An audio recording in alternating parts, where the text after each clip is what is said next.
Have you ever clicked a button that says log in with Google or continue with GitHub and wondered what exactly happens at the network layer?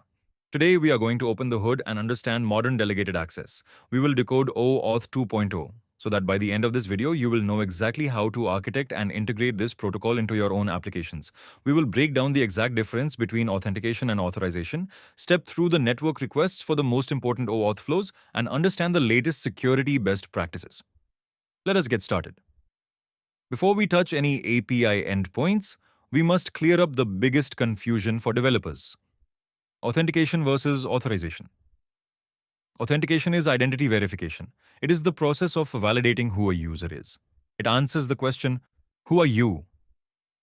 Authorization is access management. Once the system knows the identity, authorization decides what resources that client is allowed to interact with. It answers the question, what are you allowed to do?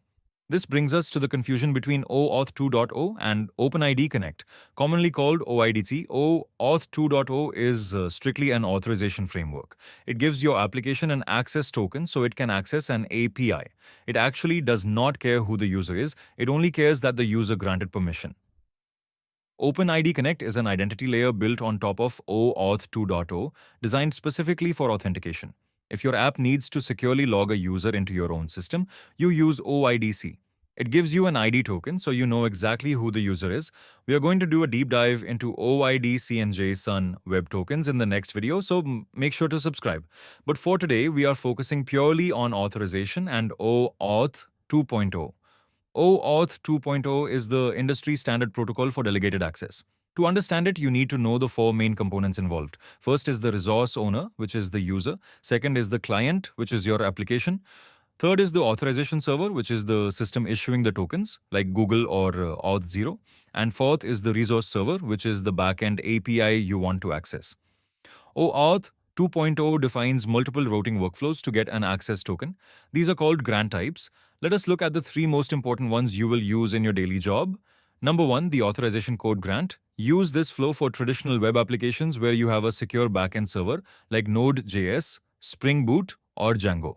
Here is how it works. Your backend redirects the user's browser to the authorization server. You include your client ID and the scope of access you want. The user logs in and approves the request. The server then redirects the browser back to your application with a short-lived authorization code in the URL.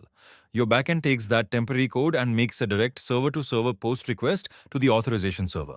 It sends the code along with your highly sensitive client secret.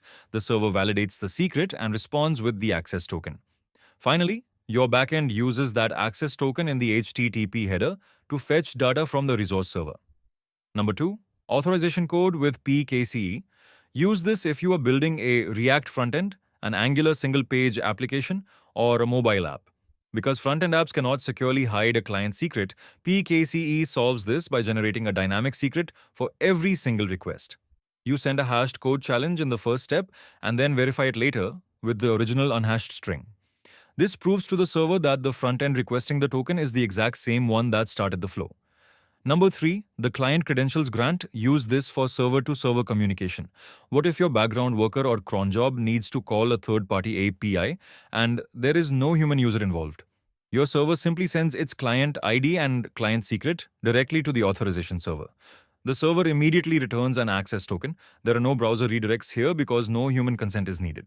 As a final note for your system design, you must follow the latest security updates. Never use the old implicit grant or the password grant. They are officially deprecated because they expose tokens to the browser and have severe security vulnerabilities. Always use the authorization code flow and make sure PKCE is enabled for all your clients. To implement this correctly, read the core framework RFC 6749 and the latest OAuth 2.0 security best current practices documents. I have put the links in the description below. If this breakdown helped you understand the mechanics of delegated access, hit the like button. Thanks for watching, and I will see you in the next one.